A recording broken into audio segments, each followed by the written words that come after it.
Hello, everyone, and welcome to another episode of Home and Away, a podcast devoted to all things in and around the world of sport in Kansas City soccer. I am Drew Vanderplug, joined once again, as always, by my good friend Cody Welton. This week on the podcast, Sporting Kansas City thought it would be very nice to allow us to watch them twice in 1 week after having not seen them for several weeks during the World Cup break, and they were, in the imitable words of Gennaro Gattuso, sometimes it may be good, sometimes it may be shit. There was a victory at home against Minnesota United, and at times they were a decent-looking soccer team, and at other times they were not. And then traveled to LA on the weekend, and fairly comprehensively got beaten by the black and gold. In a scoreline, a 4-0 scoreline that was probably worse than the performance was, but certainly when you combine the two together, I don't think they were necessarily as good as their 2-1 win, and I don't think they were necessarily as bad as their 4-0 loss. Such is the case of being a Sporting Kansas City fan in 2026. We will take a look at both of those matches and what we thought went well, what we thought didn't. There needs to be a conversation about Rafael Wicki and how he is trying to put this team, or what he is meant to try to do with this team, and how he is trying to accomplish positive things on the field, and whether those are actually working. There are many rumors and conversations going on around players being connected to Sporting Kansas City. Obviously, Andre Luiz is the one that the most of the reports are around. There's quite the intriguing saga around him and his potential transfer to Kansas City. So we'll dig into that information as well, along with things that we saw around MLS that we like this week. There are some reports about the MLS salary cap changes being presented to the Board of Governors during All-Star break this week. Additionally, it seems like Pochettino is coming back, so I'm sure Cody's got some thoughts about that, as well as FIFA going full FIFA and full corruption. Before we even get to WAFCON, the Chewingo sisters balling out for Malawi, while the Kansas City Current seemed to look like complete ass without her. Cody, it's easy to forget that there was a victory, the Sporting Kansas City victory this week, because there was a pretty sour taste in our mouth after the LAFC match, but they did win at home against Minnesota United. You were there. It was enjoyable. There were things to enjoy in that match. So let's start with the positives. Before we dive down a doom spiral, what did you think of how they came out to perform that match? Because I do think, after the St. Louis match, we had some concerns about how they came out to play that match. They did make some adjustments in the second half, quote unquote tactical adjustments by Coach Wicki. He stuck with some of those changes with when the starting lineup came out against Minnesota, and it did seem to work as they came out of the locker room for that match. Yeah, it really did, and I thought that they looked up for the fight. I thought that they were organized, they were competitive from the outset. I thought that you could really tell that it was their second game back from the World Cup break, and I thought you could really tell that it was Minnesota's first game back from the break, and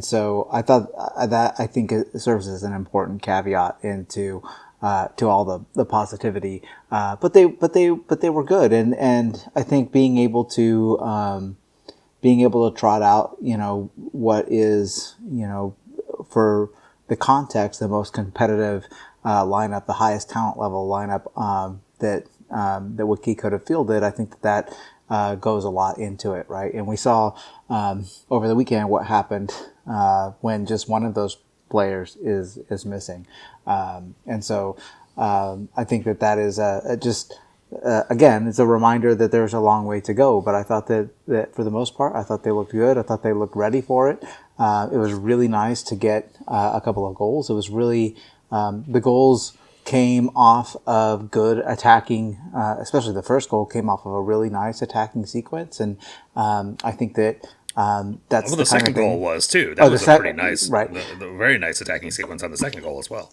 So I think that those things were signs of progress, and it led us to believe that that there was good work that had been done over the World Cup break, and that the team was going to have the opportunity to hit the ground running, and that's not actually what happened. But I think when you go back and then result aside, if you go back and look at the the underlying statistics, I think you can kind of see that it wasn't all roses, right? It was as you mentioned, they did lose the XG battle. They gave up, or they took less total shots. They had less shots on target, less touches in the opposition box. I mean, there were a lot of just sort of things that pop off the page immediately. But even if you look at like their line of confrontation and their defensive setup, even although they were at home, they spent a lot of time defending and not so much possession and controlling the ball through defensive possession. And so I think that we should be grateful for the win, but I think that there were a lot of signals of maybe what was to come on the weekend if you look a little bit deeper.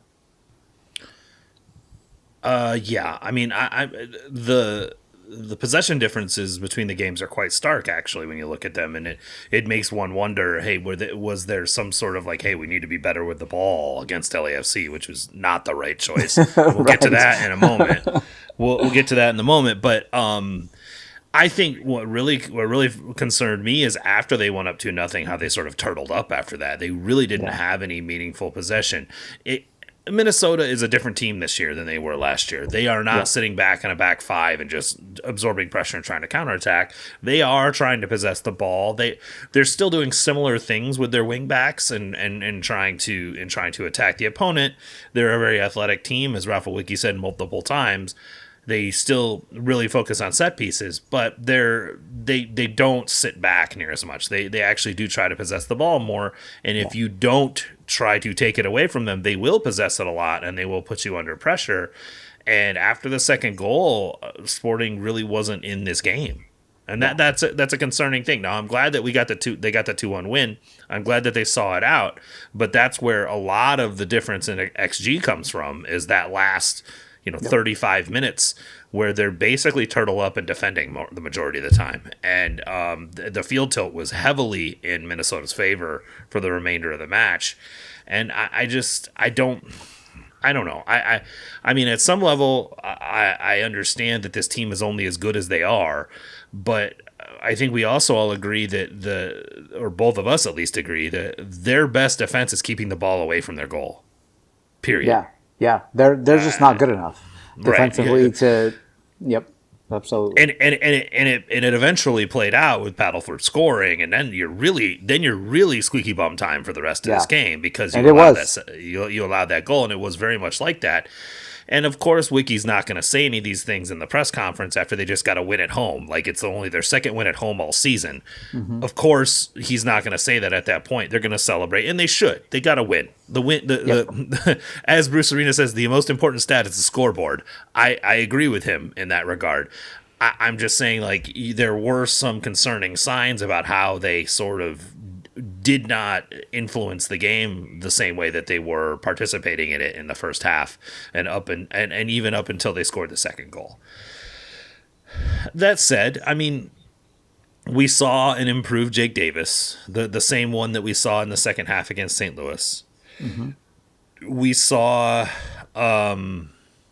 active pressing. We saw Kapita Kapemba starting to, like, every match he seems to get a little bit better. It's sort of a bummer that he got sick and was not able to play against LAFC, because I think he would have done a better job of pinning their fullbacks back if he was. Drew, I would have done a better job. I mean, come on. Give me a break. Well, the Afrifa conversation will be coming, incoming. But Kapita, he has played. He seems to play better every game he plays for Sporting. Right? We always knew there was a player there, but at first you were getting a lot of his defensive work and his recovery defending, and maybe some influence in the attacking side. He has the banger against St. Louis, But in this game, we finally saw the stuff that I saw on film when we signed him, and I was sort of scouting him a little bit, was that burst of speed around the edge, and then the pass to the middle runner. Like that is the kind of shit you want from that winger, right? You want that part, and that was really nice to see.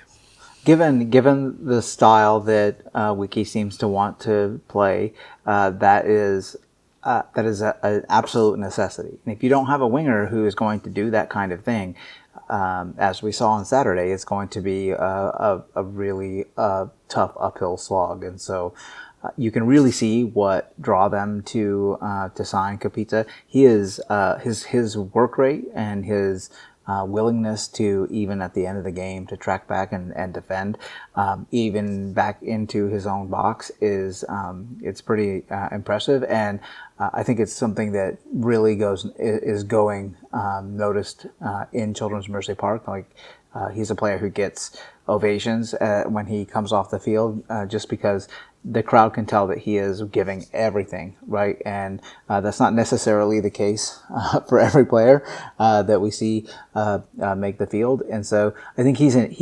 endearing himself to the fans, which there's not a lot of that. There's not a lot of I guess star power, if you want to call it that, on the field for this team right now. So it's nice for him to get some recognition for that, and I think it's deserved. And if he can continue to improve the attacking portion of his game, I think that he's going to continue to prove why they brought him in. Right, like he looks like an MLS starting quality player, and in that respect, he kind of jumps off the page when you look at a lot of the other players on the team right now. Yeah, that's the thing. It's very clear the difference between him and I don't mean to shit on Calvin Harris, but there's just a limitation in Harris's play compared to Capita's. Period. Like it's not hard to see that there's just he has limitations, and not to say that Capita is some sort of world beater. He's just a better soccer player than Calvin Harris is. I don't know how other to say it than that. And that's okay. I think Harris is showing that he has the skills to be a quality depth option. 100%. I am not suggesting they send him packing. I'm suggesting that he needs to be the first guy off the bench, not a right-in pen starter every week. And a guy who can...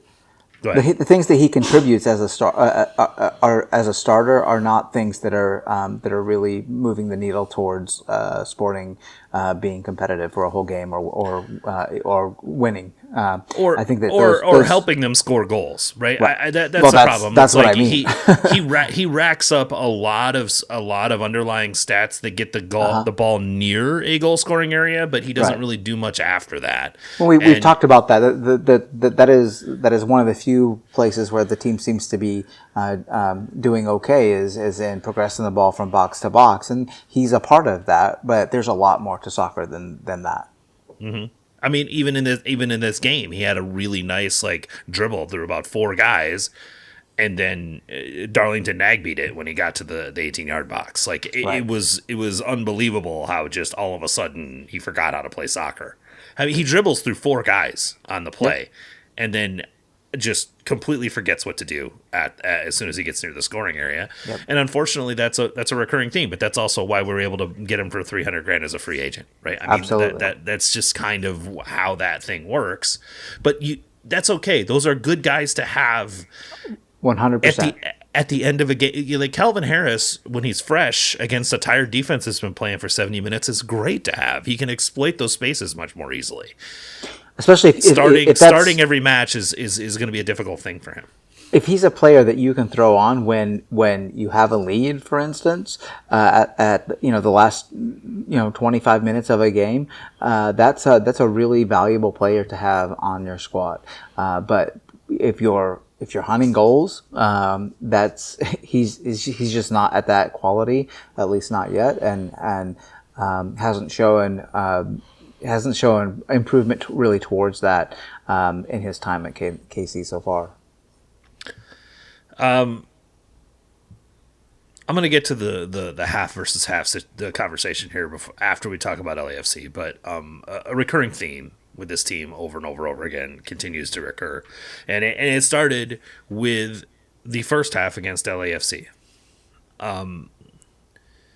This was the look. We sort of previewed this before when we got together last week and recorded that LAFC was going to be an extremely tough test on short rest in LA against that front line with this defense. It was always gonna be a struggle. Like, we knew that was their front line is so fast, so good at counterattacking, and so lethal whenever they get a chance that it was gonna be rough. It's just hard to just watch it happen and just go, yep, they're just way better than us. Yeah. Yeah. And the, the coaching did not help the team be competitive. And I the think naivete at which they approached this game was absurd. Really disappointing. Really disappointing. Yeah. I don't even know where to start. I really don't, because there's if you watch the first two goals, obviously Wyatt Meyer getting destroyed by Heung-min Son shouldn't be surprising to people, right? Like this, Right. This should not be a surprising event. But it starts off of a complete collapse on a turnover 80 yards away from goal that somehow gets to Tim Tillman's feet, and he's got 7 years to pick out a pass. Yeah. Like, LBJ, what are you doing?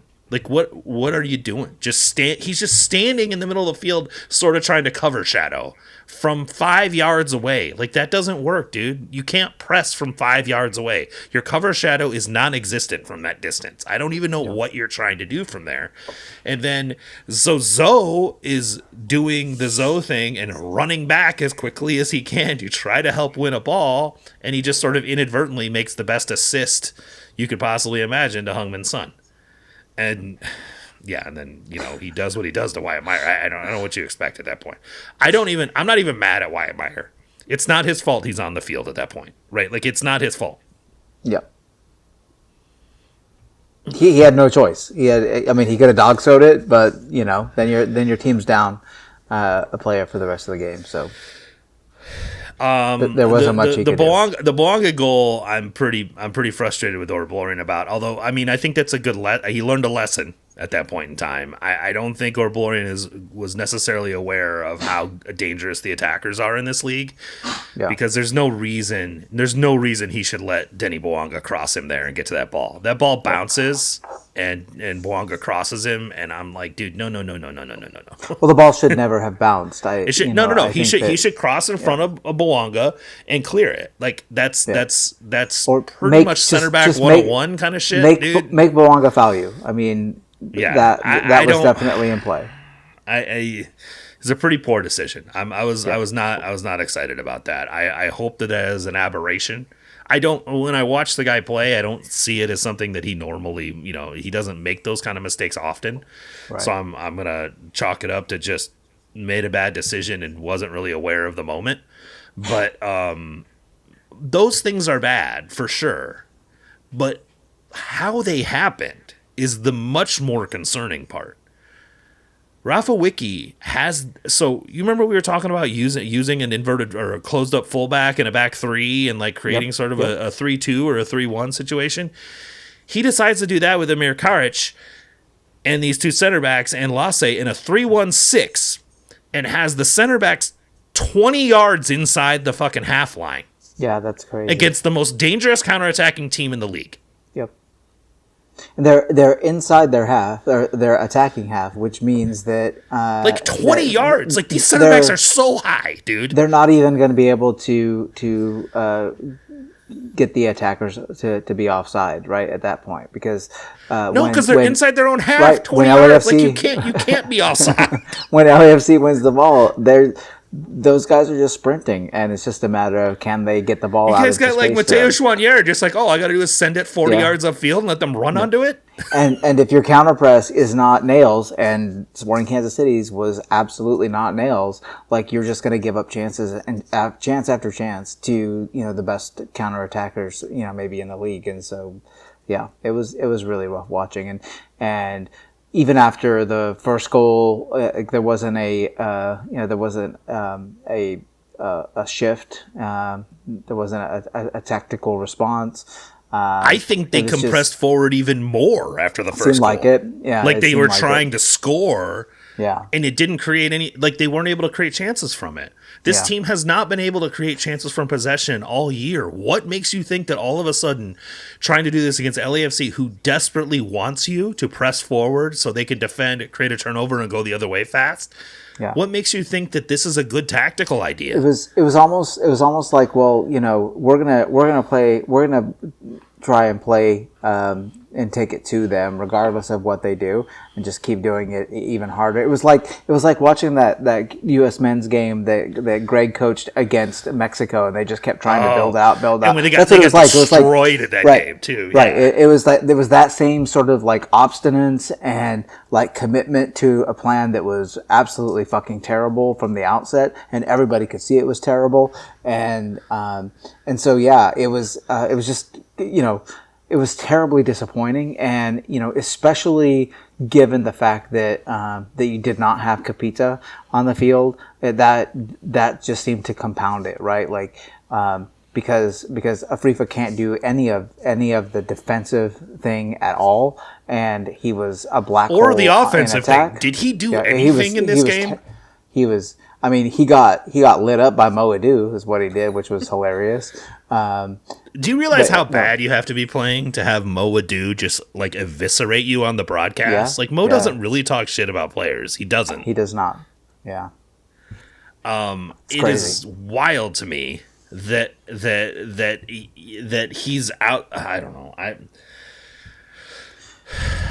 I know that this whole like Afrifa versus Shopee debate is like a thing that rages on our Discord for reasons passing understanding. They both suck. Can we just agree that they both fucking suck? Saying Afrifa is bad doesn't mean I'm saying Shopee is good. It just means that they're both bad. Drew, would you rather have a turd sandwich or diarrhea stew? I mean, it's your choice, buddy. A giant douche or a turd sandwich? Like, which one would you prefer? That's the old South Park episode. I don't know if you've ever seen that one before. I have not seen that one. No. It was all about voting and like who you would choose to vote for, and they had to vote for a new mascot of the high school, and the choices they had were a giant douche and a turd sandwich. That sounds about right. Yeah. So but he was terrible in this game. Like, so bad. And here's the thing about Wiki's game plan that really, really frustrated the shit out of me is the way that he asks them to play is going to create turnovers. Like, they are going to give up turnovers a lot. If you ever listen to Wiki in a press conference, if you ever listen to him talk about how he wants the team to play, he wants them to be brave, he wants them to go forward aggressively, he wants them to try to break into areas, which means that they are going to hit passes that are risky a lot. And so they're going to create turnovers a lot. And having the team collapsed that far forward, trying shit against the most lethal counterattacking team in the league, it is absurd. I cannot get my head around why the fuck you thought this was going to work. I mean, it was so bad that it just lends itself to conspiracy theories. Like maybe his goal was just to underline like how thin the roster is and how to prove to Lee how, you know, they really need to sign some players, right? Because the only way that possession, the problem, and we know what that possession style needs because we've seen, you know, for years, Vermes, you know, go out and try and really possess the ball. And you have to be able to counter press, which means that you have to have attacking players who are willing and able to put in defensive effort. And then you also have to be able to win the ball. And sometimes that means fouling. Sometimes that means, you know, interceptions, which is something that Burmese teams excelled at. Sometimes it means tackling, which this team is better at, is a better tackling team than I think maybe that we might think given their record. But they are not a team composed of players who can win duels at this point in time, and that's a huge problem. Because when you counter press, you have to be able to go in and win the ball, and this is a team that cannot do that right now. Like even the Like players, Manu even the Garcia players, is winning the most duels right? on the team right now. The players that you think should be able, the ones doing that, can't do it. Like it's neither one of their defensive midfielders can win shit for duels, and that's a really, really big problem, right? If you're exposing yourself to a counterattack. I mean, Zoran Basong, and Chad Reynolds says this to me a lot, and this has kind of been his issue with Zoran, and it's the same with Davis, although Davis played a lot better when he inverted in the midfield in the second half. But it's sort of the dog chasing car. I wonder, did he? It just looked like he was just going where the fuck ever he wanted. It didn't even look like he was like strictly inverting. No, he but was just kind of. Basong was. I don't know if it was intentional or not.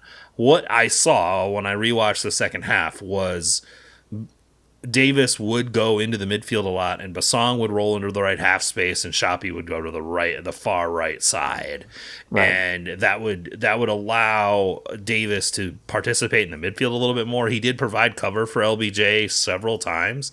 Davis is probably the best ball winner on the field, to be completely honest. He has the same issues Zoe does, which is, as I was saying, that Chad Reynolds likes to say, dog chasing car in a lot of circumstances, right? But he's, I think, more effective at I think Davis's biggest problem is kind of the Giovanni Reyna syndrome. He sees the game really well, and he is actually technically talented, but he's not near as good as he thinks he is. And so, he motherfucks guys a lot for not seeing the things that he does, but he's also not a good enough soccer player to do that shit. To execute, you know what I mean? Yeah. Right, yeah. So, I do think he's a smart soccer player that reads the game well, and when he is really dialed in, we see that version of him. When he's not, if he's the least bit off mentally, then we see the issue-laden version of him. But he was very good in this game. I'm going to be completely honest. Yeah, Jake was very good against LAFC. The best player for Sporting Kansas City. It's a low bar, but still. Right, and he really did the inverting into the midfield and helping win balls back and such. The Boanga goal late is just one of those things. I'm not even mad. I'm mad that the free cutback is there, but even Davis is almost the one that blocks it. He reads it and almost blocks it. Boanga puts that ball in a hole exactly the size of the ball. I don't know what you even do at that point. He hits it probably 50 miles an hour in a hole only as big as the ball. Whatever. You just tip your cap at that point and deal with it. But the other 90 minutes of the game, there were a lot of problems, and a lot of them felt self-inflicted. And so that's the point. You say the conspiracy theory thing, is he just trying to prove that these guys aren't good enough? I say, I have concerns. There needs to be a level of pragmatism as an MLS coach. The roster is what you have in a lot of circumstances. You have to maximize it. And I don't have any faith whatsoever, even with a complete, $100 million roster provided by Peter Maluk, giant transfer fees and really talented players, that Rafa Wiki's going to maximize it. Maybe they'll be good under him just because the players are good, but will he actually get the most of them that's necessary to win trophies? I think so far the answer has to be no. When you look, excuse me, when you look at a coach, the things that good coaches do is they get their team playing sort of at a level that's more than the sum of their parts, right? The way that one does that, there are a couple different ways. One is by having a system that you can really drill players well into, and you let the sort of system be the chance creator, the system be the star. That's something that we're used to seeing as Sporting Kansas City fans. And the other thing is, sort of more like maybe the Bruce Arena style of doing things is coaching individual players up, and you have individual players who are playing maybe above their level and who are developing, into players that are sometimes sort of unexpected in their output on the field. And neither one of those things are happening right now. None of these players, with the exception maybe of Jake Davis in the last game, none of these players are playing at a high level. individually, and then they're not also playing well together as a group, right? They're not being able to execute at a high level whatever it is that Wiki is asking them to do, and it's a big problem. And but isn't that like pressing effectively is coaching? Like it's coordination between your teammates, is it not? Absolutely. Like this is not like. Yes, at some level, it's a skill, reading where the ball is and understanding where your cover shadow needs to be, etc., etc. Pressing is coaching and drilling. It's coaching, 100%. 100%. This is practice, right? Like 90%, not 100%. Like, but I mean, but a fair port. That's my point. Yeah. And so, like, if your team still can't fucking press effectively for a reasonable amount of the game, where you look at them and go, that's a good pressing team. And this coach has been in place for 6 months. Like, what are you doing? Yep. Like, absolutely. What are you doing? And look at the. I texted you this. Look at the rest defense posture for Sporting against LAFC, and tell me they were even the least bit ready to counter press. No, they were not. They were just it looked like a fucking U5 team, dude. Yeah. They were all globbed together in one place and had no idea whose responsibility it was once the ball got turned over. Yeah.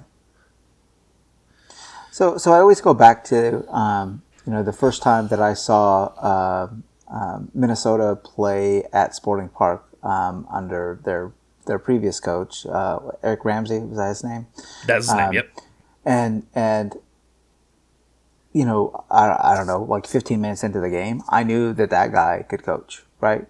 Because you could just see that the level of commitment and organization on that team without the ball defensively it just jumped off of the field at me. It was so noticeable. And there have been moments where I have thought that about this team. I've been like, oh, well, they look pretty organized, but they are never able to keep that for very long, right?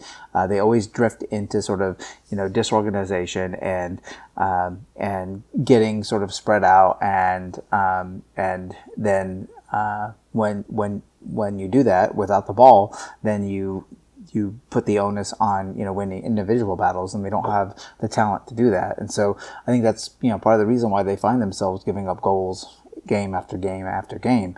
And so the inability of Wiki to get them to defending to a place where they can defend well as a unit is an indictment, because especially given his tactical choice to really be aggressive passing the ball, you're doing stuff that's going to create turnovers a lot. And the goal, the thought is, if you're going to do that, you're so effective at counterpressing that then you get the ball back and you create more problems for the defense. But that's not what they're doing. And their goal, their objective has been, especially in the game against LAFC, was possession, but not like sort of like direct to goal. Not possession in that respect. It was more sort of a patient, more plodding type possession. There was kind of a difference from what we've maybe seen them in the first part of the season, and it was just not. It was the kind of thing that really lends itself to enabling a team like LAFC to do the thing that they do best. And that's like coaching 101, and it applies regardless of level and regardless of sport. Is you want to come up with a tactical plan that takes away or at least attempts to take away the thing that your opponent does best. And that is the absolute opposite of what Sporting Kansas City did over the weekend. Well, and it speaks to the constant changing message that I think that the players are getting from Wiki, and we're seeing them play in different ways all the time. And I think at some level, I can respect the ability to pivot as needed for different games. Like I can sometimes you need to mirror another team's back three, or you need to, do things to make sure that you're not setting yourself up to be attacked in your weak areas. But the problem is that I think it's confusing to the players, because you hit a really good point. You could actually hear him in press conferences for the last couple games afterwards saying, yes, we need to go direct, but we also sometimes need to understand when to wait. And so, like, there's this confusing, like, mixed message happening about, I want you to be brave with the ball, but I also want you to know when to wait, and I also want you to know when this. Well, we don't have fucking Lionel Messi on this team, man. Yeah. These guys need clear instructions. And it seems like the instructions are a little bit, like, mixed. Like, they're not always sure what to do in the right time, and that's how you end up with disorganization. Yeah, absolutely. And you know, you can't ask your team to do more complicated things until they show that they can do the simple things, right? Like, it has to build on one and on top of one. It's so a process, weird, man, because we spent so much time in the first several years of this podcast sort of bemoaning the dogmatic stature of Peter Vermees and just being very, very sort of boxed in with very specific points of view, and we're going to build it from this structure and etc. And now we're kind of on the opposite side of it, going, well, not like this, right? Like, not like this. Yeah. Because we've dealt with both an interim coach and now a new head coach who don't seem to have any sort of definable style. Right.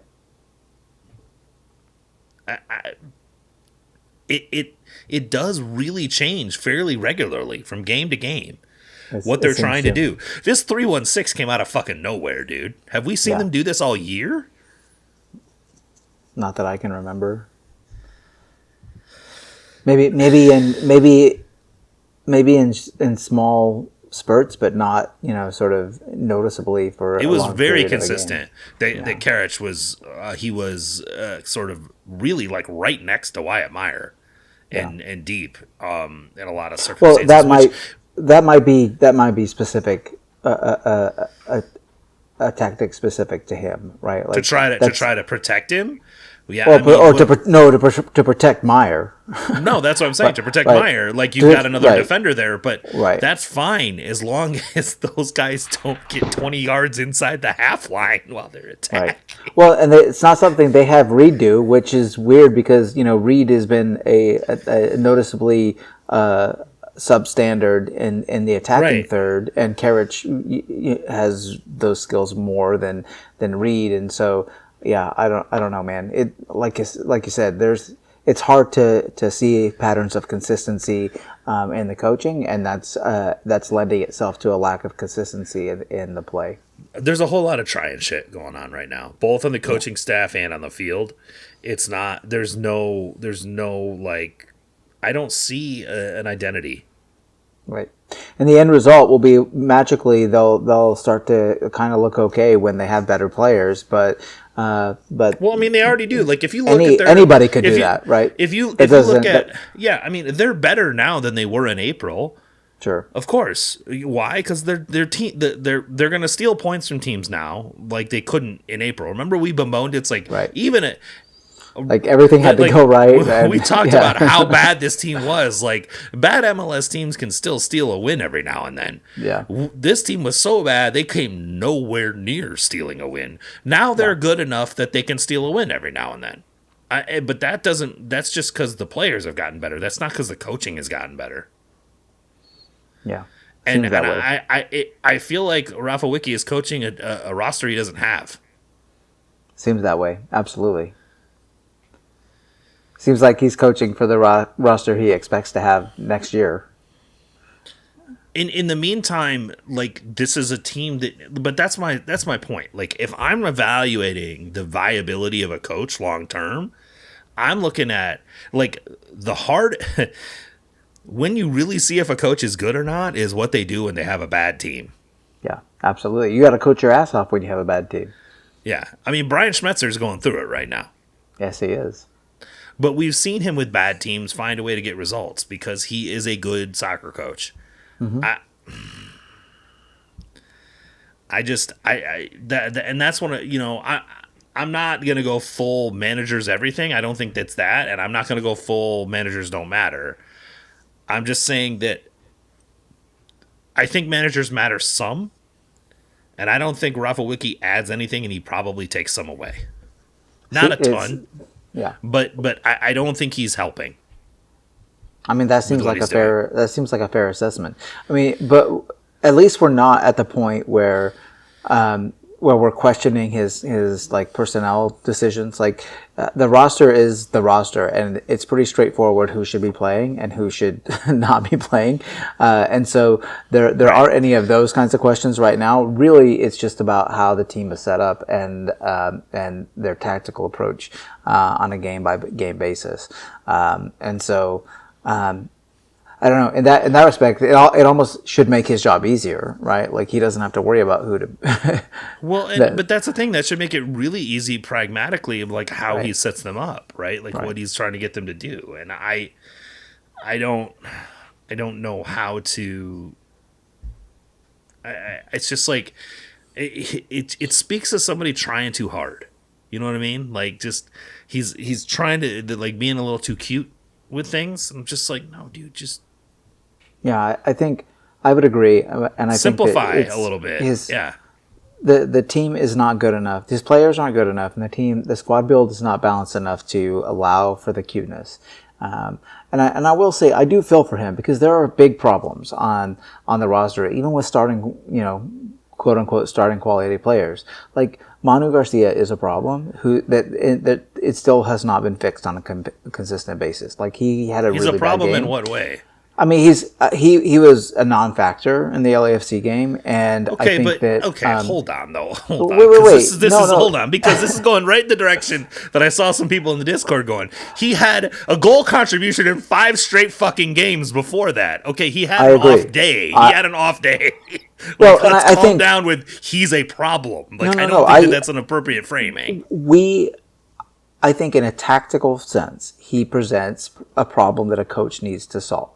And that's something that we've discussed previously on the podcast about, where do you put him? Is he a suitable presser in that front two? Is he, more suitable to be a part of a double pivot? I have a whole lot of thoughts about the structure of their press and why he's so insistent on a front two and all of that other stuff. We can get into that conversation, but acting like Manu Garcia is a problem, I think is sort of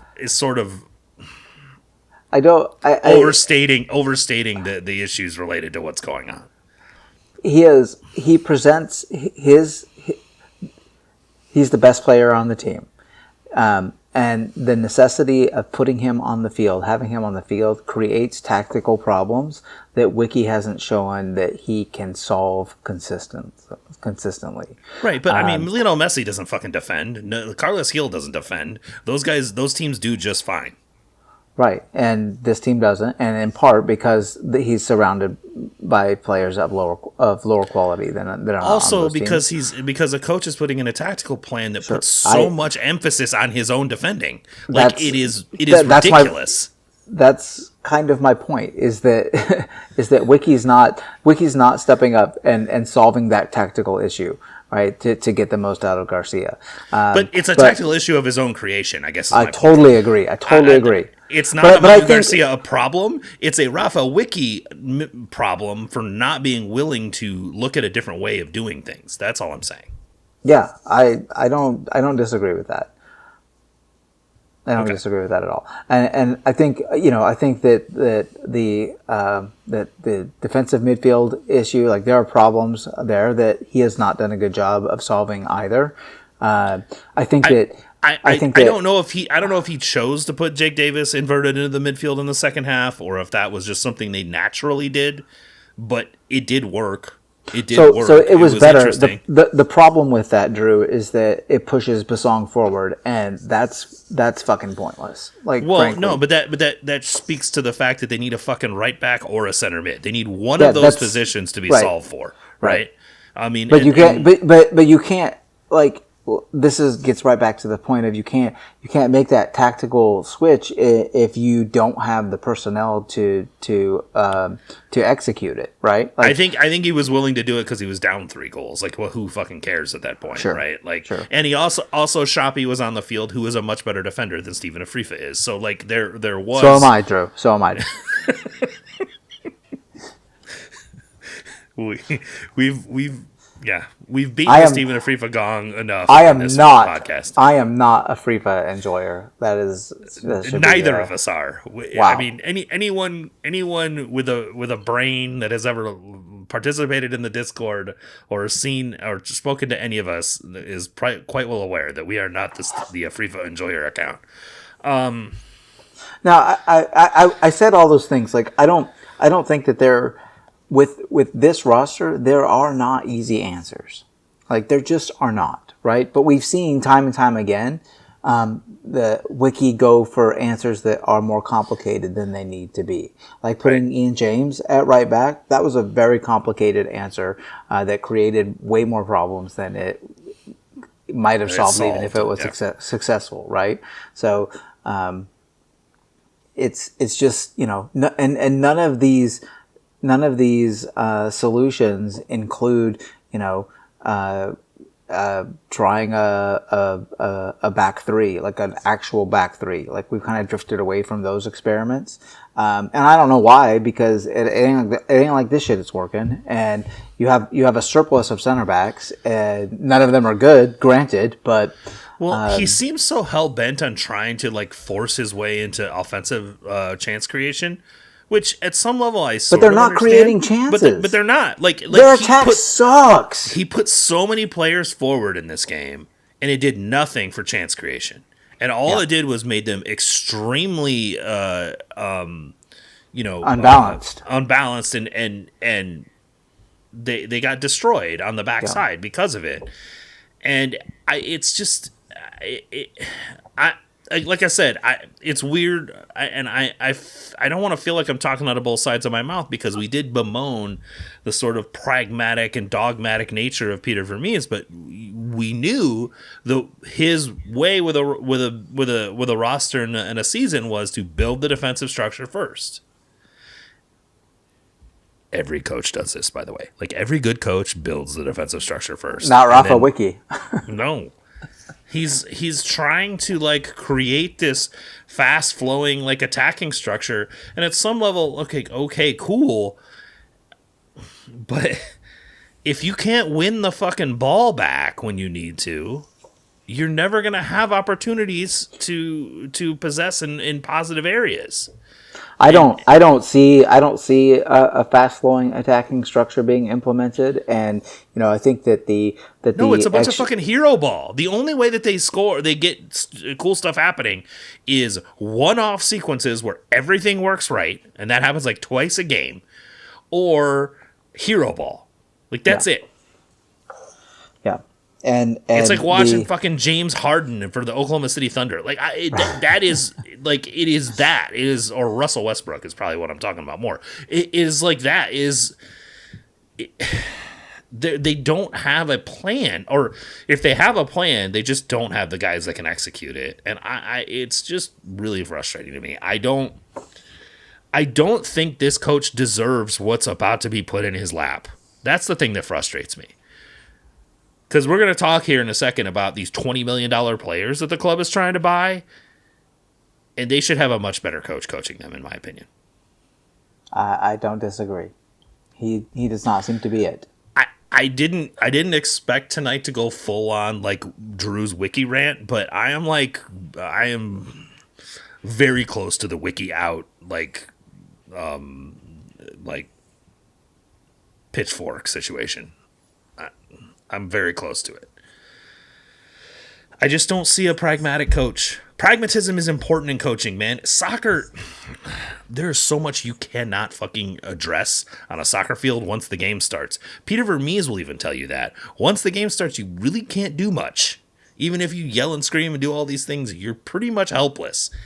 And so your most important trait is to put guys in positions to succeed and do as little harm as possible. And this guy does a lot of fucking harm. Yeah. I totally agree. Okay. What is also very clear is not only is this team like not good enough from a starting perspective, the depth blows. Yeah. I mean, Capita goes down, your options are a free or Shoppy. That's rough, man. That is rough. Yikes. I don't even know what to say. Like, you're Capita goes down and you're like, oh, Calvin Harris is available. That's good. And who else? Oh, Kate. It's wild, man. And I just, I mean, and it's true at every position. Like, it was nice to see. And I think we're going to see more of this. Is Kweku Ajibang is playing a little bit at the end of games. And I think this is a player that once his brain calibrates to the league a little bit and the speed of the game, he's going to be really good. He has a lot of traits I like. He's actually probably one of the more consistent. He's like, he tries to win duels. He tries to get into stuff. He's probably the most ball winnery midfielder we have, honestly. He's not good at timing tackles and like winning, like there's some work that needs to be done there. And also he just feels he feels like a 20-year-old kid getting his first pro minutes, right? Like that's what he feels like. And but I think that there's a player in there, so I'm glad to see that kind of development. I'm not as convinced as you. I'm not convinced of anything. I just think that there might be a player in there that could do minutes in MLS. I appreciate his work rate, and I appreciate his his commitment to defending and pressing. But I'm not. I don't know. I'm not sure where he projects out, like in the midfield. He's been coming in replacing Manu a lot, and I don't know that is where I would expect to see him. When he came in for Manu in this game, he wasn't really playing that high, I don't feel like. And then they kind of did, it was almost like a 4 midfielder thing because right. Jake was inverting a lot, and so it was Zoe, LBJ, and him, and they were all sort of moving around. He's still playing further forward than I would, I think, prefer. Yeah. But I don't know. Like, and I haven't seen other than the energy and the pressing. I haven't seen enough to convince me that he has what it takes to be even a quality depth piece. So I hope that I'm wrong. He seems like a good kid, and I do like his energy. But that's about all I've seen so far. Okay. That's impressed me. I don't know that I would say that I'm impressed with him. I would just say that I think that I look at 20-year-old Kweku Ajibang and 6-year-old Zoran Basong, and I'm not sure I see a whole lot of difference. And I just feel I would agree with that. I feel like that there's a development arc on the other side.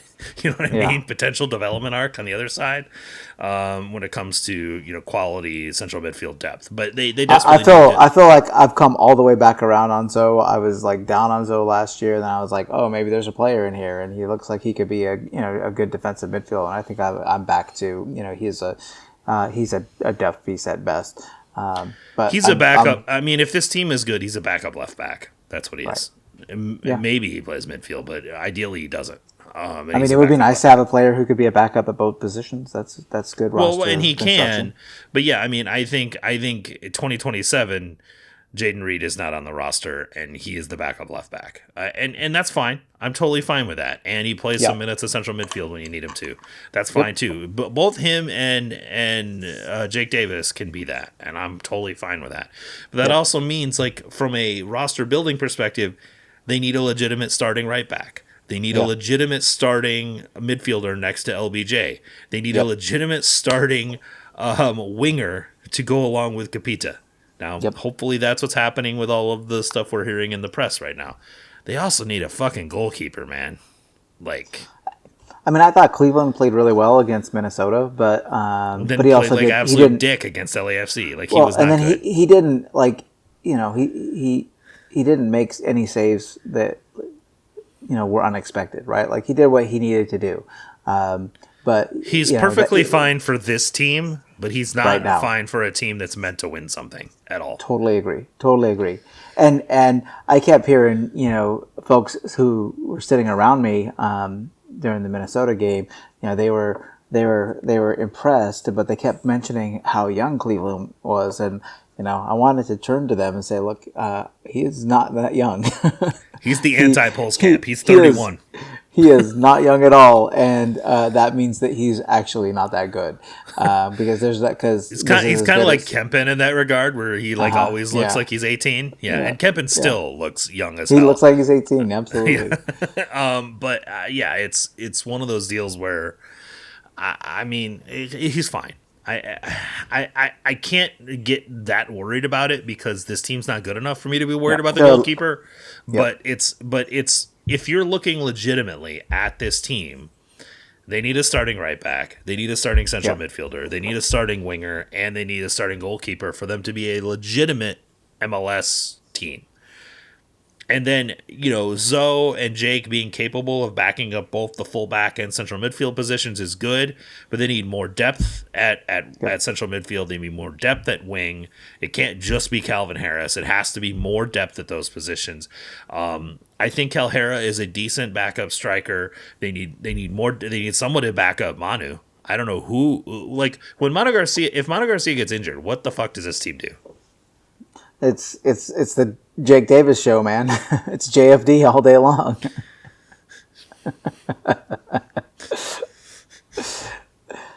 I just got done saying that it's true. I just got done saying Jake Davis is a backup at fullback and central midfielder, and you said, "What happens if Manu gets injured?" You're like, "It's the Jake Davis show." It is cool. Right now. That's the way it is. Yeah, it's not good, man. It's not good.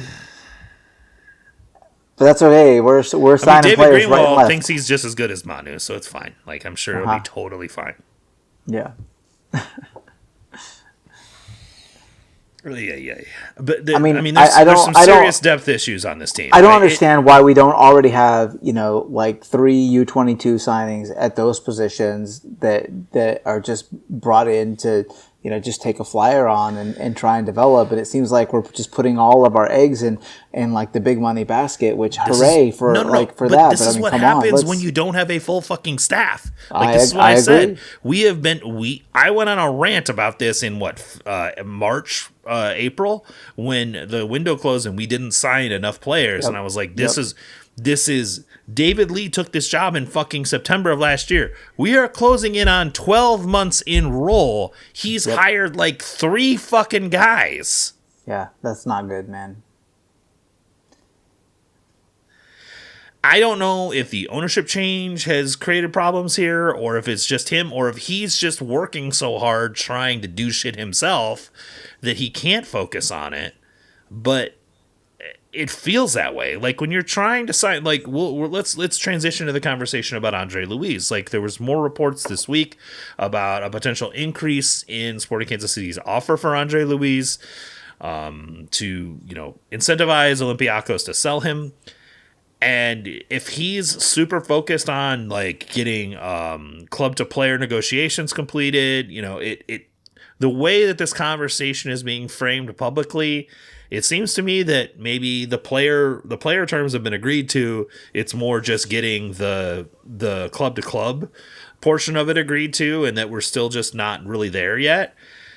And if he's spending all his time on that, he's not spending time on hiring his vice president of analytics, which was a rec that was open in fucking March and was pulled off of hiring websites. We kind of thought that, hey, maybe that meant that they were hiring somebody, and maybe they did, and they didn't say anything to anyone.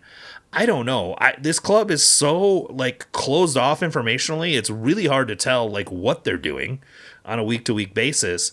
But he made some comment during his press conference right before the season restarted about how that they would have some news about hiring in the front office, and we still haven't heard that.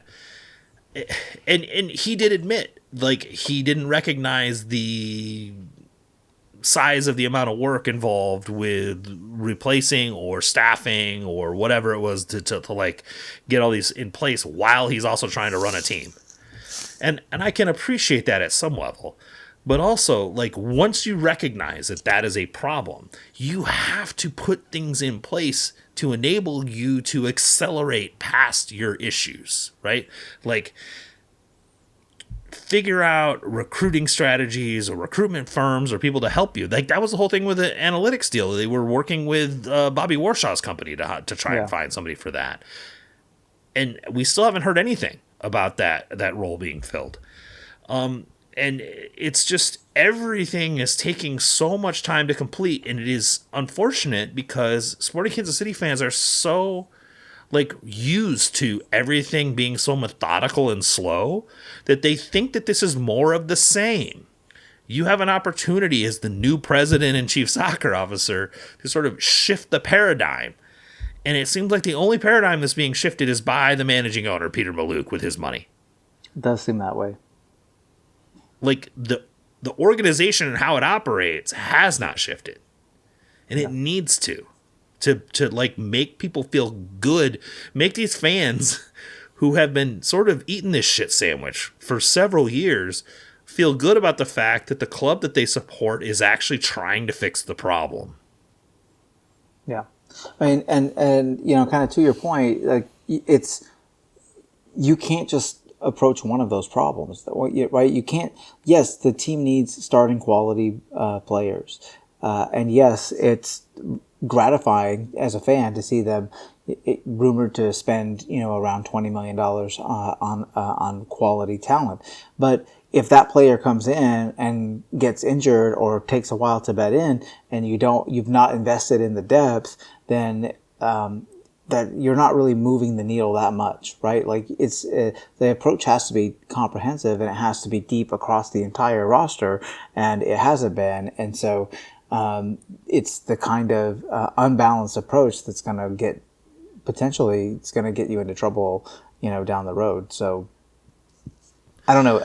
It's frustrating, right? It's because at some point, you just need some talented players, right? Whatever you can do to raise the talent level of the team. And, I appreciate the fact that they went out and signed a bunch of, trialists in preseason, but it's obvious that those guys are not it. And so let's sign a bunch of... They signed a bunch of trialists because they couldn't sign anyone else. Like they didn't effectively sign, not even couldn't. They didn't effectively sign anyone else that could provide help to this team. I don't think they recognized how bad it would be with the people that they did sign, which is a problem of its own, right? But it's also related to the fact that ties into the coaching issue too. I mean, well, the coaching, but also the data issue, right? Like you're operating off of limited information, and you don't have a staff around you to go, whoa, I'm not sure we should do this. You don't have a recruiting staff giving you multiple options, like. Let's like in the circumstance of Andre Luiz, and I think it's worth discussing. This is a player that's one of 3 players that they're supposedly in for. Yanko Boho is still a player that they have an offer out on. Mo Salah is still a player that they are reported to be chasing. Andre Luiz is a player that they're still negotiating with the club about, his current club about. But those 3 players all play the same position. Well, actually, Gaboho is more of an inverted left winger. Luiz and Gaboho could play on the field together, 100%. But still, they're at a similar position, right? And that's the point. Is like if you're about to use a DP spot on a player, you got multiple irons in the fire. You're trying multiple things. It's good to see that happening at that level, but that's what. When you're spending that much money, when you're spending a DP slot, when you're trying to negotiate with a Mo Salah over all of the things that are necessary to sign a guy like that, that is what your president is focused on. Who's doing the other shit while he's doing that? Right. They don't have the people. Yeah. So when you're asking where the U22s are, or the mid-level TAM signings, or any of those... And why haven't those been accomplished? It's because they don't have the recruitment staff. They don't have the general manager or sporting director or whatever you want to call the title underneath David that is managing a lot of that, the cap management, all that shit. They don't have those people in place still. And they didn't have them at this point last year. Yeah. And like, so I nominate. I don't want to like raise a bunch of like red flags and alarms and shit, but it is alarming. It is a concern.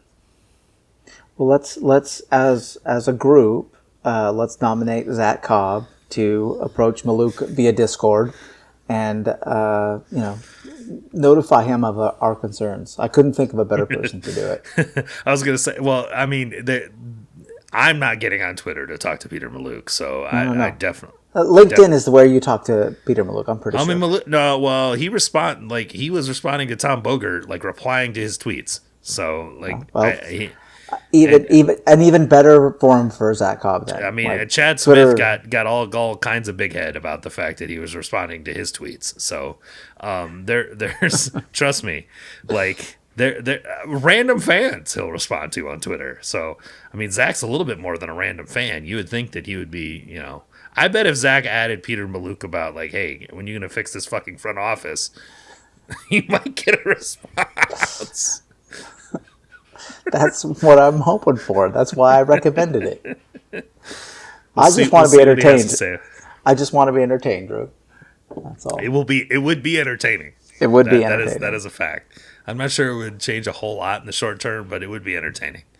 See, the young people don't even know. Like, they don't even know the vintage Zach Cobb, Twitter. Do they even know about the Meerkats? I mean, probably not. Or the UMKC football team. They probably don't know any of that shit. So, I mean, that was a COVID thing, wasn't it? Like, I mean, that wasn't that long ago. I don't know, man. Time is a flat circle. I have no fucking idea, dude. That was only. I mean, now COVID was 6 years ago now, so that was a long time. That was a long time. I think it was pre-COVID. I think we're looking at almost a decade ago, honestly. Yeah. They definitely don't know about the Meerkats. There's no way they know about that. But there's a lot. I mean, when it comes to how this team is going about doing its business. Look, we want to hear about the player signings. That's what makes us feel the most optimistic about where the club is going. And don't get me wrong, spending $20 million on a player, and I've watched a lot of Andre Luiz over the last week. I understand why they want to spend $20 million on him. I understand it. Some people don't understand it, like Matt Doyle, who just looked at his fucking transfer market and his FB ref stats, including David Goss, and wants to get a joke off on fucking SoccerWise. Fine. Do your thing. Get your jokes off. It's fine. If you watch this player play, I watched him play in fucking Champions League against Bayer Leverkusen. This is a real fucking player, dude. Now, I will say this. I am very glad that Edmund Tapsoba does not play in MLS. Because that's a real center back, dude. Jesus Christ. Holy shit. And he was the only player for Bayer Leverkusen that could shut Luiz down. So if one of the world's best center backs is the only guy that can shut him down, I feel pretty good about MLS defenses. Yeah, absolutely. Alejandro Grimaldo, who now plays left back for Atletico Madrid, got ripped several times in the footage that I watched. So I think that this is a player that can do good stuff, and is very aggressive going to goal, and is very single-minded about scoring, which this team could use some of that shit. Absolutely. So I think that it is a good signing, and I understand why they're so aggressively trying to sign him. But it is only solving one problem, and there's a lot more to solve. So many problems, yeah. And David Lee can't solve them all himself right now. Like, there's the window's only so long, and he talks about like 2 to 4 some more signings, and we really need to get U22s, and it's just hard to. And don't get me wrong, maybe there are irons in the fire on that side as well, but you would think we would have heard at least something about them at this point, and it just feels like they're really focused on a big swing. Which I think is also sort of, to Matt Doyle's credit, I do think that there is some truth to the new owner trying to make a big splash.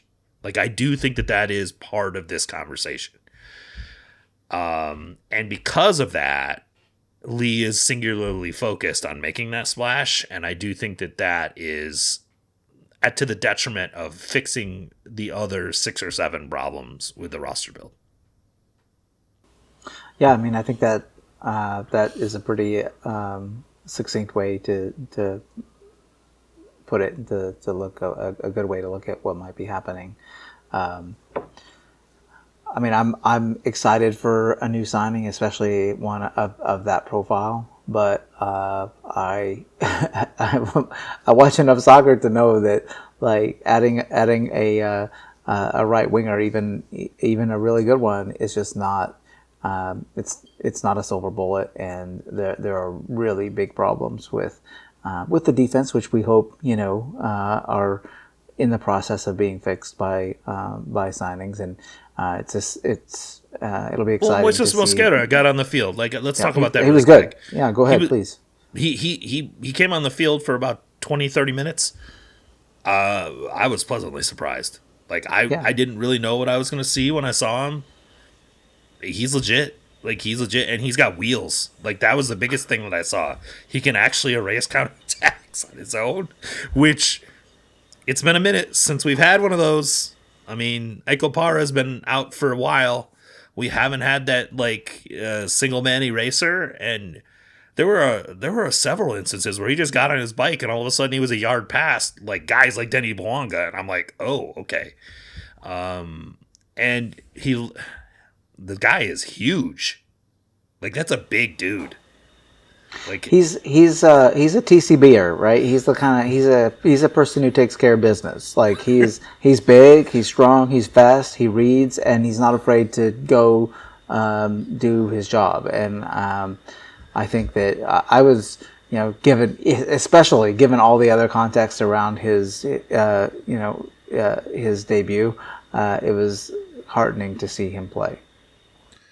Yeah, he made a really, like, aggressive tackle. I think it was on Sonny, wasn't it? It was on Sonny, and he didn't give a shit. He was like, "I'm stopping this counterattack, and I'm gonna put Sonny on the ground." And it wasn't a yellow card. It wasn't any of that. It was just a hard tackle, and it's like, okay, ball's gonna stop right here, and we're gonna reset. And just, like, we need more of those dudes. We just need more dudes. Like, the X-Dog on this team is so shit right now. Through the floor, man. It's bad. It's really bad.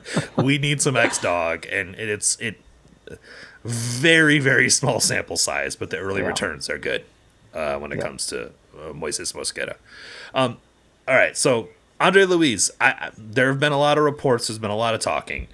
Like I said, I don't think anything is necessarily imminent when it comes to Luiz potentially signing. It seems like things are progressing as they do, but I think something to remember for all of the listeners and the people and the fans on the Discord and all of our members of the Discord that interact with this conversation, and this is your weekly reminder: join the Discord, participate in the conversation. We got a great community there.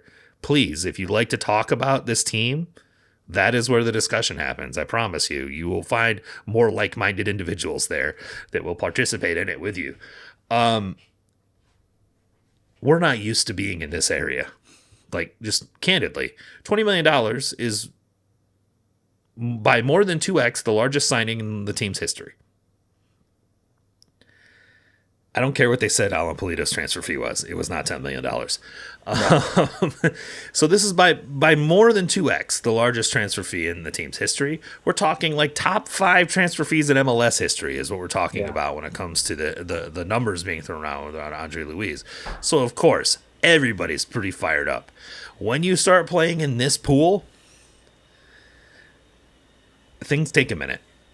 First of all, this is actually how, like, you're seeing play out how most of these negotiations go with a bunch of players that you didn't know about, right? Yep. Lasse Berg-Janssen's negotiation probably took just as long. You just didn't hear about it because it was Lasse Berg-Janssen, right? Mm-hmm.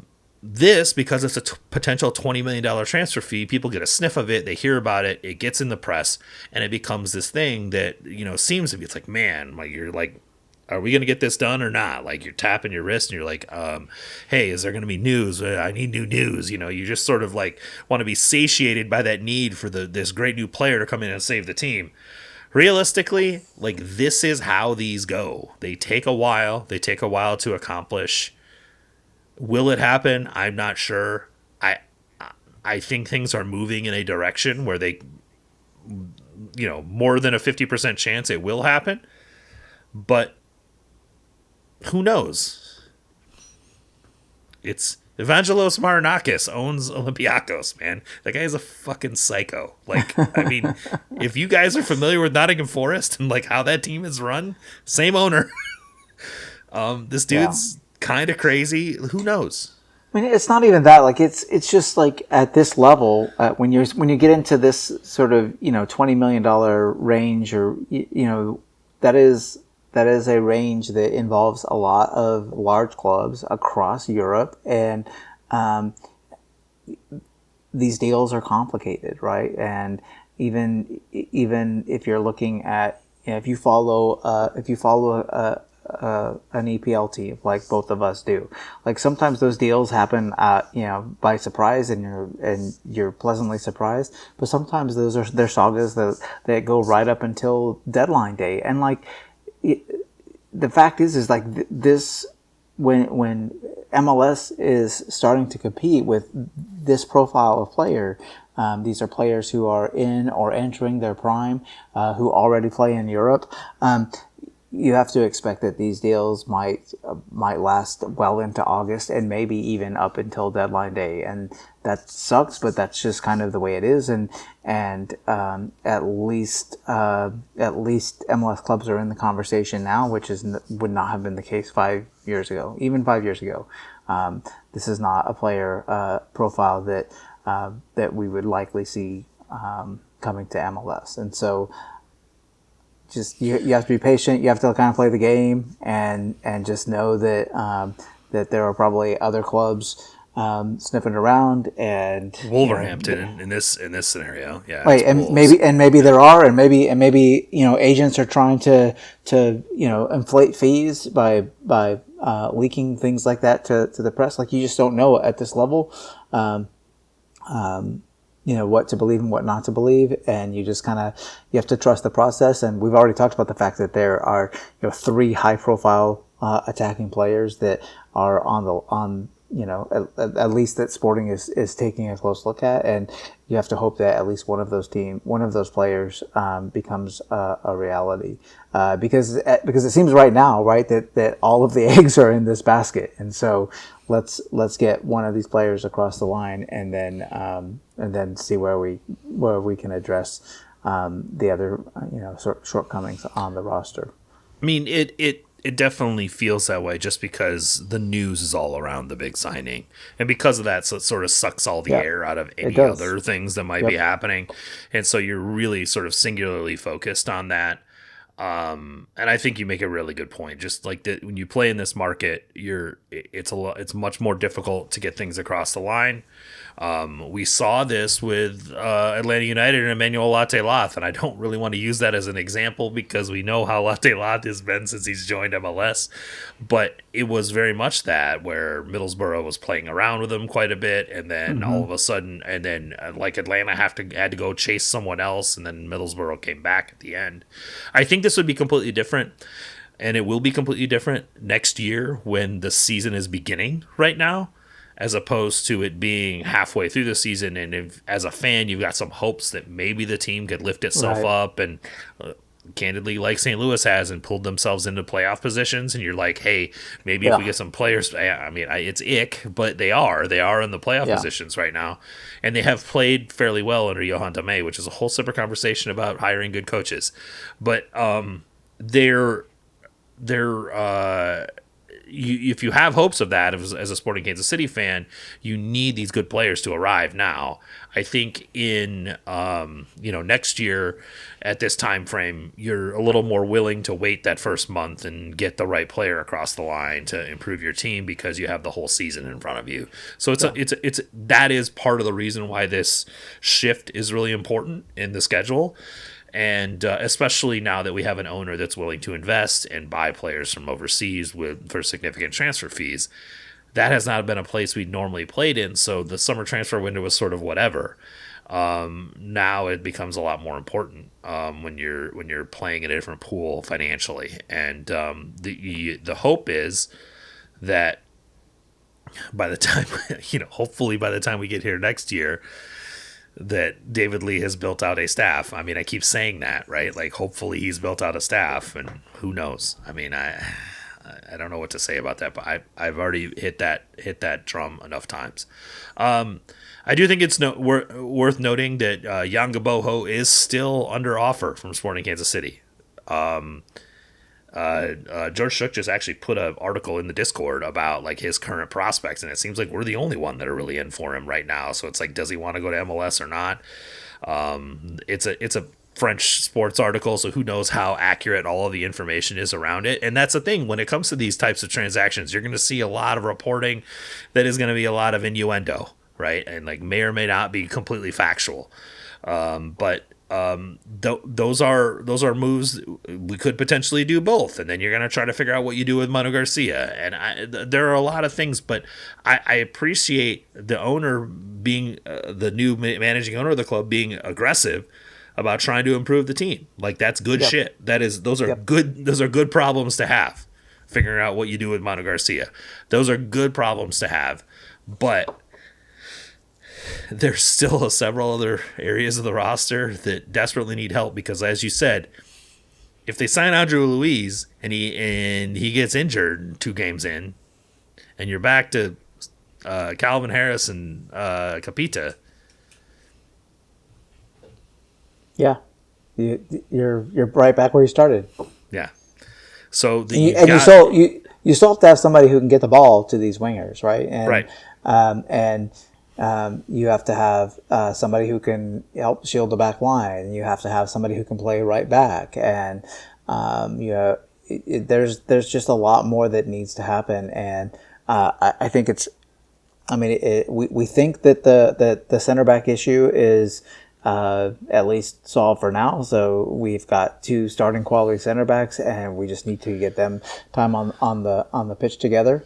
And I think we have between James and Borges, I think you have backup center backs that. Yeah, I would agree with that. I mean, if Borges can become available more often. We've gone from like 2 7 center backs on the roster to like 8. So I hope yeah, but we got 3 of them like something in there.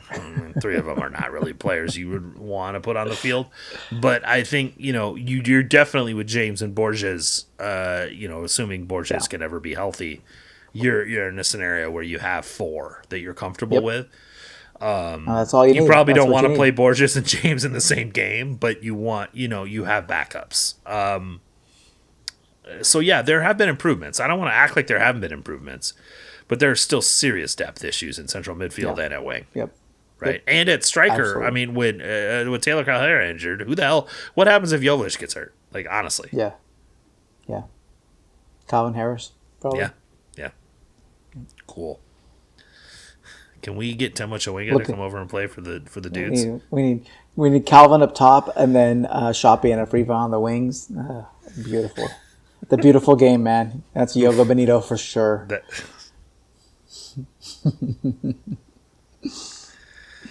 All right, moving on.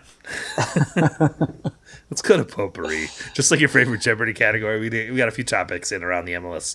Sporting Kids, the MLS Soccer Sphere. I mean, first, and I meant to start with this first. I don't have it first in the rundown, Cody, so I'm sorry for messing with you. But MLS over the last couple game days, as it were.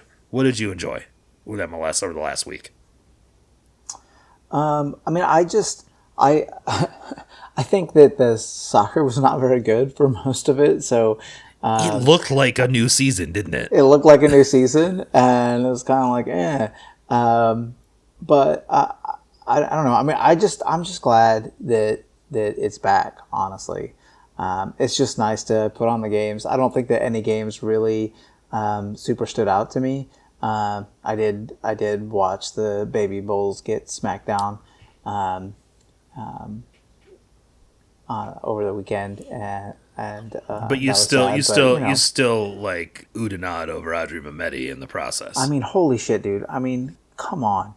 Like, it's just not fair that that kid is that good, as young as he is. Is he better than Kevin Sullivan?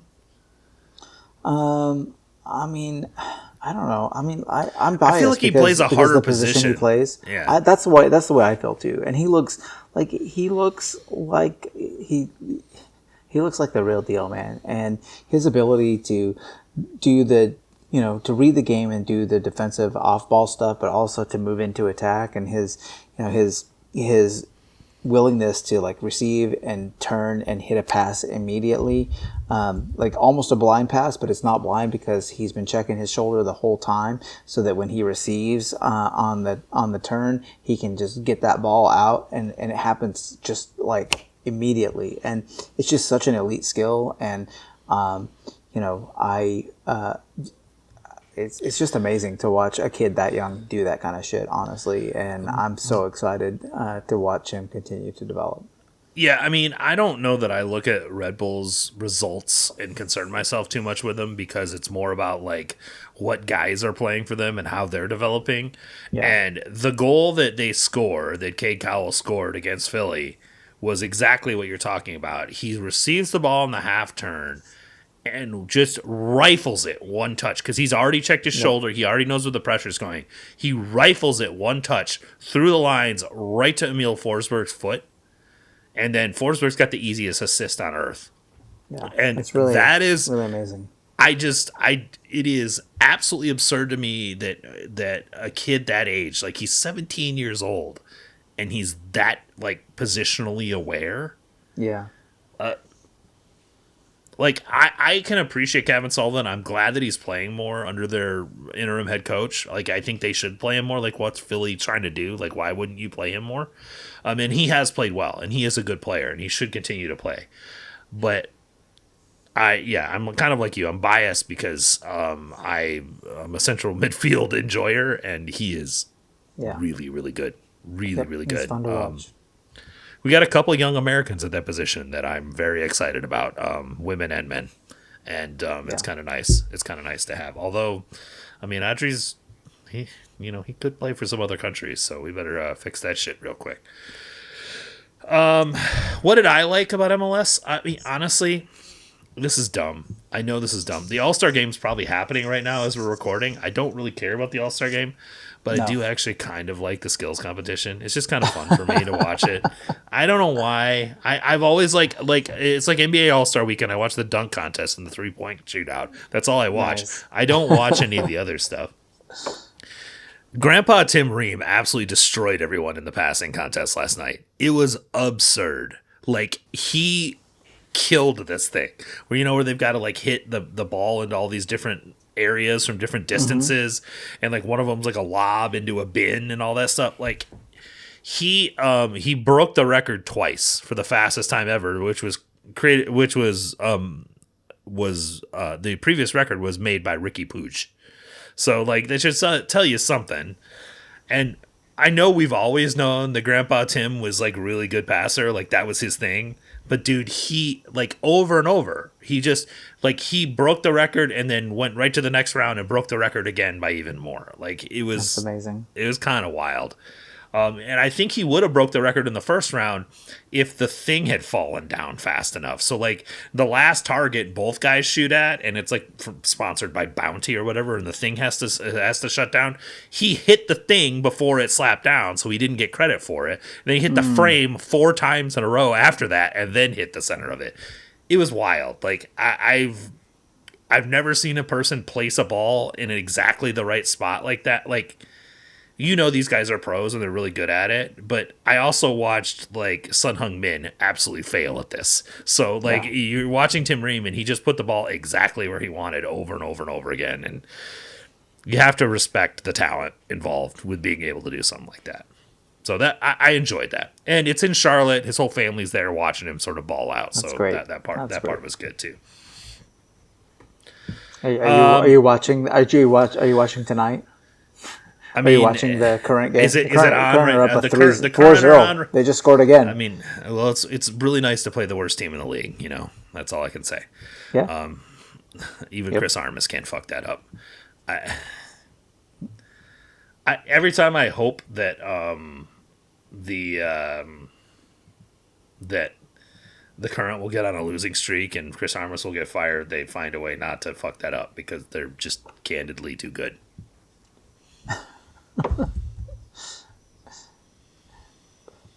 Sorry.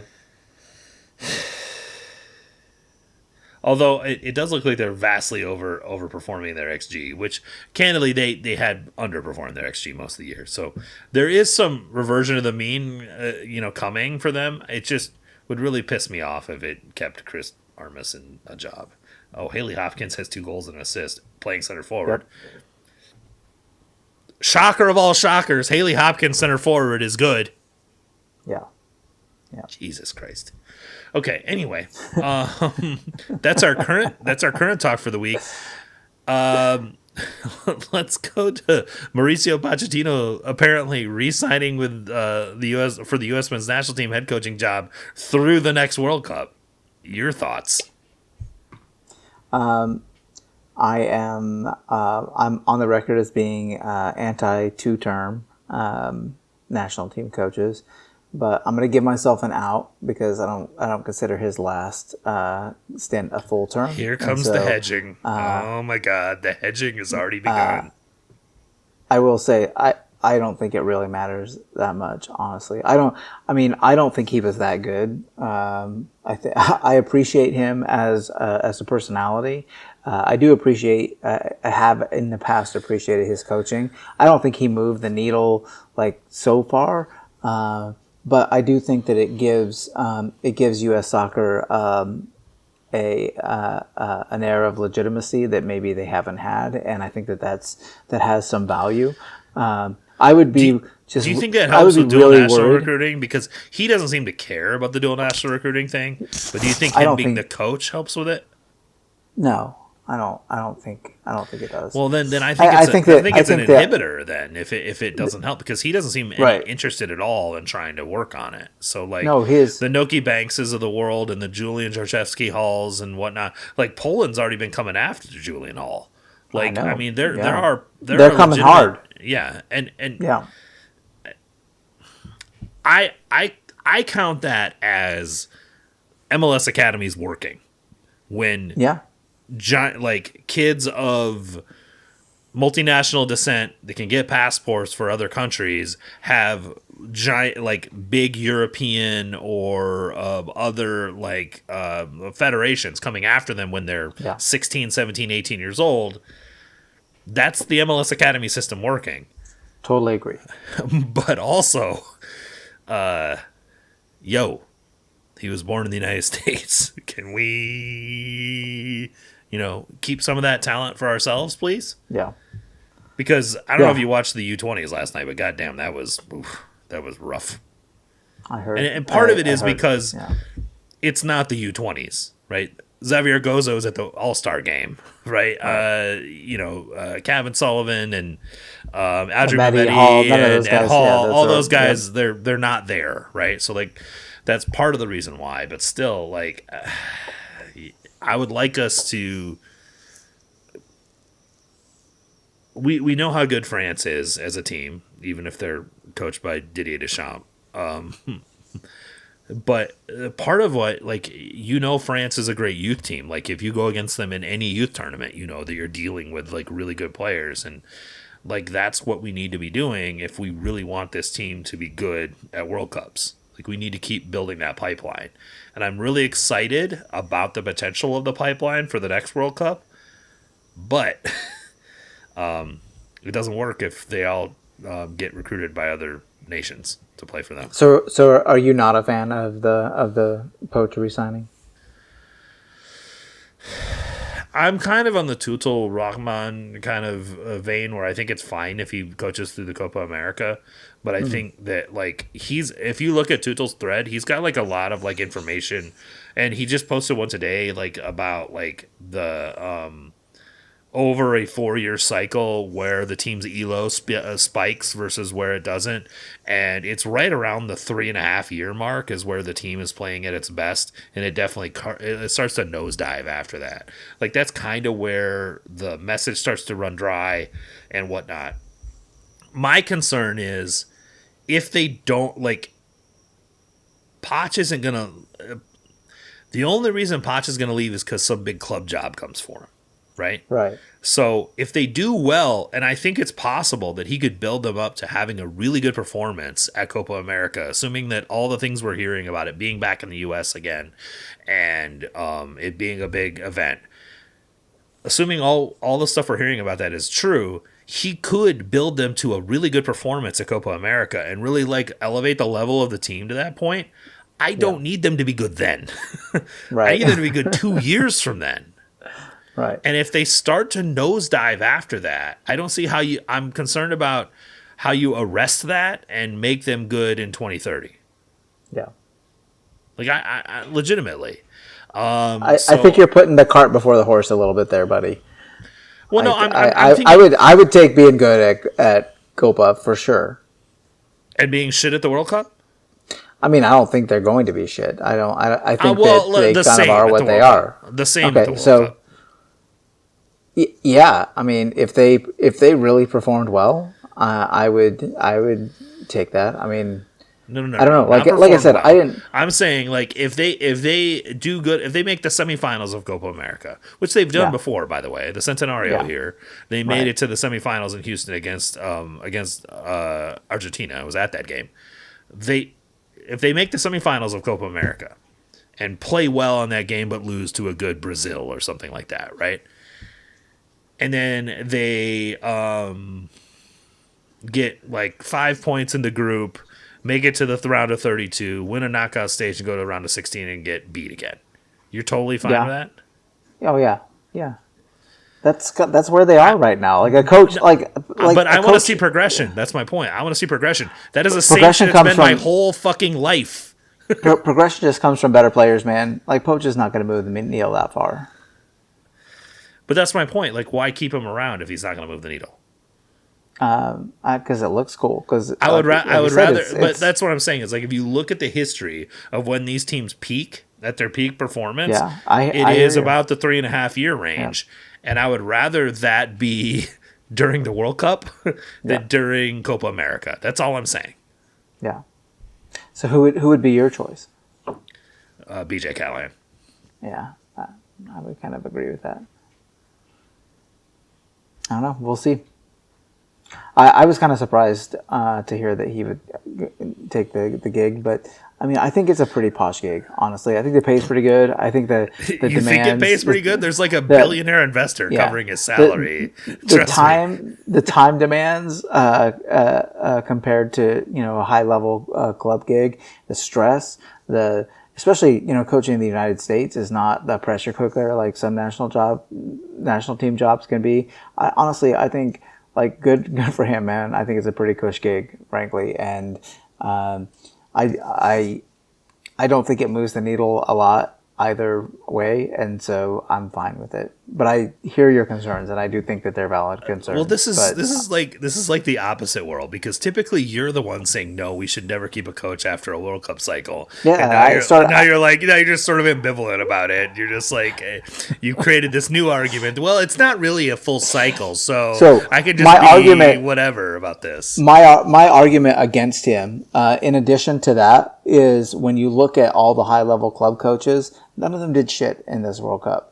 Right, because coaching a national team is a different thing, and so I would find somebody who is more aligned to coaching national teams than someone like him. But maybe, and I don't think the team. But who would that be? Like Carlos Queiroz? We're gonna finally get Queiroz. I actually agreed. That Callahan would probably be my choice, or Peter Vermes. When we talked about Vermes a couple weeks ago, so we did. But I, like I said, I mean, to me the difference between any of those choices is sort of negligible. The most important thing, even more than who's coaching, is whether we get these kids that are coming up, whether we can get them to develop to the next level to become elite soccer players, and then obviously whether we can get those who are dual nationals to play for the United States, because that's what needs to happen, because the group of players who performed at this last World Cup, I think we really saw them hit their ceiling, and that's what they are. And if the United States fails to develop like truly elite soccer talent, this is where they're going to be. It just is. You can't take the next step without having elite players. I think that's true. There's that part of it, but there's also the part of it like getting past the round of 16 and to that next level is not necessarily dependent on having top 100 players, multiple top 100 players in the world. It is dependent on having multiple players of the same quality. So when the guy has an off day, you can bring in another guy that's equally as good. That, right. I think that is the main issue that the U.S. has had for the last couple cycles, is that the highly talented players are obviously the most talented players on the team, and there's a significant drop off after player 14 on the roster. Yep. And that is something that I hope that an Audrey Mehmeti and a Julian Hall and Kevin Sullivan and a number of these kind of young players are kind of Xavier Gozo, Nico Shakiris. Oh man, Nico Shakiris, Diego Luna. A variety of these guys can build that depth that is high quality underneath. So, and in fairness, in 4 years, probably be of starting quality, and then some of these other guys are the depth. And I think that is probably the biggest shift that this national team might see over the next 4 years. I'm hopeful of it. We'll see if it actually plays out. We'll see if it plays out. But that would be my hope. And my hope, if Pochettino's about to sign a new contract, is that in September and October, we see Xavier Gozo, we see Audrey Mehmeti, we see Julian Hall in the national team camps, we see Noki Banks, we see a lot of these like really high quality like late teenagers getting real time and becoming a part of things, because realistically they have to, for this team to be relevant going forward. Absolutely. Okay, I'm gonna push past all the other stuff. I don't think you want to talk about MLS salary cap changes, and FIFA being corrupt is something everyone's familiar with. There are many podcasts about that. It sucks. This is true. They are the same. When Sepp Blatter is out there tweeting about how corrupt you are, it should tell you, everything you need to know. Sporting comes back home this weekend against the Houston Dynamo.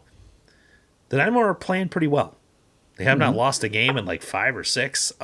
Several of those are draws, but they're playing good soccer. I was not really high on this Guilherme signing, this sort of mercurial player from Brazil, but he's been very good, like very good for them. Yeah. Benny's got them sometimes in a back 5, mostly in a back 4. It's Benny ball, man. I mean, it is what it, and Ache is back. There are some things that are the same, but this feels like a different Dynamo team than we're familiar with. I have no expectations for this game, because I really feel like the Dynamo are a good soccer team. They trashed Austin. Now, granted, Austin is garbage. Like, Austin is a garbage soccer team. Sporting beat Austin. They are not good. But they do look like an organized soccer team and that has an idea of what they're doing. So I don't know what your thoughts are this weekend, but I think that Benny's a good coach, and he is a coach who knows how to instill defensive solidity in his teams, and so I think that that concerns me. My expectations, as with any game this season, are pretty low, and I'm really curious to see what Wiki's approach is tactically to this game, especially after what happened the last two games and the contrast between those two games, and then add to that the fact that they'll be at home. I would like to see some proactive soccer, and I would like to see them possess and counter press and generate chances. I don't have a lot of faith that that's what's going to happen, but that's what I would like to see. I really hope that we see Mosquera and Blorian on the field. That would be really awesome to see those two together. Excuse me. So just so they can start to build some rapport, because there's a lot hinging on the success of them playing together, and so those two being on the field, having Capita back on the field would be nice as well. And so it's just the players that we have are the players that we have, and it's just really for me about hoping that they come out and wanting to see them be organized and be competitive, and come out, especially at home, with the effort that the fans sort of deserve to see. And I think that they did that against Minnesota, and I think that they'll do that on Saturday. It's really just a matter of whether they can find chances. And then, as always, like I texted you during the Minnesota game, I just really wish we could get a clean sheet, and they weren't able to do it. And so it's another chance to do that. I'm not optimistic about that, but I really just want to see them to be competitive and organized. I think that's a fair a ringing endorsement. I know. Yeah. Well, I mean, this is the team. This is what this team is. Yep. I think we should be honest about what this team is. When you texted me that you were really hoping for a shutout, I was like, bro, there's a lot of time left, and I know how this team defends. I did not expect it, yep. And it didn't happen, and I'm not surprised. And in fact, Minnesota was sort of ringing the goal for quite a while before they scored. Yeah. Yep. I think that I'm in the same place as you. I'm very interested to see Mosquera and Blorian start together. Even if Mosquera can only go a half or 60 minutes, I want to see it. I want to see how those guys work together. And to your point, they need to start building that rapport with each other, because ideally this is the center back pairing for the next 3, 4, 5 years. Yep. So you do want to start building that rapport between them. I also want to see what happens when two good center backs are behind Lasse Berg-Jansen. I really want to see that. And having especially a mobile center back like Mosquera who can sort of clean up problems when they arise, I really want to see how that works, because if that sort of unleashes Lasse to do the things he does on the ball, I think that could be interesting. Capita being back, I mean, he was just sick. He was out for illness in the last game, so I think that should be fine. But the attack is what it is for a while. Like, even if they announce Andre Luis tomorrow, we're still 3-4 weeks from him playing a game. So, this is what the attack is for a while. I would like to see more of what we saw in the second goal versus Minnesota, where 5 guys are going forward and there's a bunch of interplay between them. Like, please give me more of that shit. Like, yes. How do we create more scenarios where the team is working together in unison? Like, that is the stuff I want to see. And why is it that we're in July and talking about why we don't see it more often? Yeah. And that goes back to my whole rant about coaching. So I would like to see more clear ideas about how you mean to go to goal. Those looked great. The 2 goals against Minnesota looked great. I like to see that. Yeah. How do I see 6 more of those per game? Because candidly, Sporting is scoring all of the legitimate chances they get. So how do we get more, right? And create a scenario where it's okay that Calvin Harris biffs a couple because he's got 6 more coming and he will score one of them. And that is really the thing that I want to see progress. Totally agree. Thank goodness for Dejan Jovalic. Yeah, I mean, Jesus Christ, the guy scores everything. He scores literally everything, even an offside one against LAFC. You know he was going to hit the net, even even if it didn't count. Yeah, he didn't let us down, did he? All right. Well, maybe that means it will count this weekend, and he will hit the net again, and then we'll have to see what happens in that one, and we will discuss it afterward. And until then, I'm Drew. He's Cody. We will talk to y'all next week. Go Sporting.